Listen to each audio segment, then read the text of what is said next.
이상기후가 난동이라 전 세계 난리 났다. 일단 여러분 이 사진부터 먼저 한번 보시죠. 이게 양파입니다. 양파. 전남 무안에 있는 양파 밭인데 보시다시피 양파가 아니죠. 전남 무안 쪽으로 가면 땅을 보세요. 땅이 보면 참 좋잖아요. 여기다가 양파를 심으면 양파가 튼실한 게 툭툭툭툭 튀어나옵니다. 그런데 가뭄이 오면요, 이게 박살이 납니다. 이상기후가 그렇게 농사를 완전히 망친다는 뜻입니다. 야, 심각할 정도로 망쳐놨죠. 그죠? 이게 우리나라만 이런 게 아니에요. 전 세계적으로 다 마찬가지입니다. 브라질 같은 경우 보세요. 브라질 동북부의 가뭄은요, 세계 시장에 큰 충격까지 주고 있습니다. 그 정도로 말입니다. 브라질의 상황 진짜 좋지 않고요. 호주나 러시아도 마찬가지입니다. 지금 악천후 때문에 밀 생산량이 확 줄어들 가능성이 있다는 이야기가 나올 정도고요. 브라질도 오렌지 주스를 만드는 것이 지금 쉽지 않다, 이런 얘기도 나옵니다. 게다가 러시아 지역에서는요, 서리까지 내렸습니다. 브라질은 폭염이고, 이러니 밀값도 오르고 오렌지 값도 오르고 난리가 아니죠. 이게 이상기후라는 놈이 말입니다. 전 세계 시장을 완전히 강타했다, 이렇게 얘기해도 저는 틀리는 말이 아니라고 봅니다. 아마 이상기후는요, 앞으로도 우리 시장에 엄청 영향을 줄 겁니다. 당연히 이 이상기후는요, 시장에 밀값 상승하는 거 보세요. 2024년 1월 2일에 소맥 선물 가격이 부쉘당 6.06달러였거든요. 시카고 상품거래소에서. 5월 24일에 6.97달러까지 올라갔습니다. 단순하게 보더라도 10%가 훌쩍 넘었잖아요. 그죠? 10%가. 10%만 넘었습니까? 이게 말이 아니다, 이렇게 이야기할 정도로 많이 올랐습니다. 소맥만 오르느냐? 아니에요. 커피 같은 경우는요, 지금 브라질이 주산지라고 봐야 되잖아요. 지금 2020년 커피가 95.60포인트였습니다. 1대 1포인트의 가치는 375달러입니다. 그런데 2024년 4월 17일을 보면 247.95달러입니다. 95포인트입니다.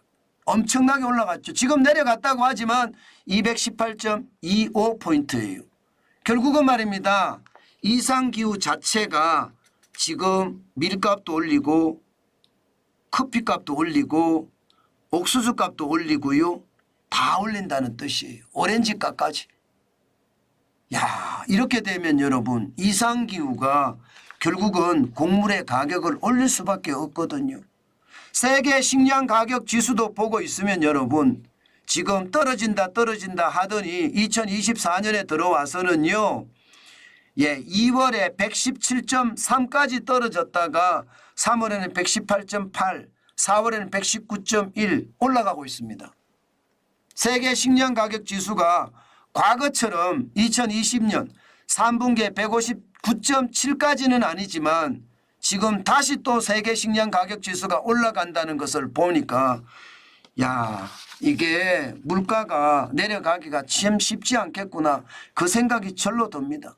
품목별로 보더라도 곡물의 가격은 떨어지지만 기준점이 100인데 113.8이에요. 적지 않죠. 유주류는 120.996, 육류도 112.4, 유제품도 120.0입니다. 여기에 설탕은 140.8입니다. 2014년에서 2016년의 평균치를 100으로 봤을 때 지금 100이 다 넘는다. 물가가 계속 올라가고 있다는 뜻이잖아요. 그러면 결국 말입니다. 이상기후라는 놈이 물가를 계속 올려가는 것, 저는 당연히 있을 수 있다고 봅니다. 안 그래도 우리 소비자 물가가 안 떨어지잖아요. 4월에 2.9%까지 올라가 있는 상태잖아요. 이게 앞으로도 쉽게 안 떨어진다는 이야기입니다. 그만큼 말입니다. 이상 기후가 생산량을 줄이고요. 생산량을 줄이는 대신에 인구는 계속 늘어나잖아요. 그러면 수요는 더 많이 늘어난다는 뜻이거든요. 당연히 가격이 올라가는 거예요. 여기다가 대한민국 같은 경우는 환율도 지금 불안정합니다. 환율도. 원달러 환율도 불안정한데 그러면 수입하는 가격을 더 많은 원화를 주고 수입을 해야 된다는 뜻이잖아요. 그러면 수입 가격 자체가 또 올라갑니다. 이것은 결국 말입니다. 곡물의 가격이 올라가고 물가를 앞으로도 잡기가 참 쉽지 않다는 이야기예요. 기본적으로 정부가 뿌리는 돈이 많아서 통화량이 시장에는 굉장히 높거든요. 이게 통화량이 높으면 돈의 가치는 쓸모가 없어지고 실물의 가치는 더 많이 올라가잖아요. 안 그래도 물가가 올라가는 판인데 이상기후라는 놈이 결국 말입니다. 또 소비자 물가를 더 올릴 가능성 저는 굉장히 많다고 봅니다. 결국 말입니다. 여러분 시장은요. 결국 물가가 쉽게 내려가지 않는다는 뜻이에요. 뭐 양파값 내려가겠습니까? 이렇게 됐는데 안 내려가죠. 제가 시골에 가니까 실제 시골에도 우리는 양파를 좀 심습니다. 뭐 먹을 거는 조금씩은 다 심어요. 그런데 거기도 안 됐더라고요. 그만큼 말입니다. 비가 제때 와줘야 되는데 제때 와주지 않으니까 문제가 생겼던 거거든요. 그게 앞으로도 말입니다. 지금 전 세계적으로 이상기후가 퍼지면서 올해도 어김없이 당했다 이야기하는 것처럼 에그플레이션 뭐 에그리컬처 플레이션이란 인플레이션이란 뜻이죠. 에그플레이션이 앞으로도 더 시장을 지배하고요. 또 물가는 당분간 참 쉽지 않겠다. 더 많이 올라가는 게 현실이 되겠다. 그 이야기도 틀리지 않는다는 것. 여러분 반드시 아셔야 되고요. 제일 중요한 것은 물가가 쉬 떨어지지 않을 겁니다.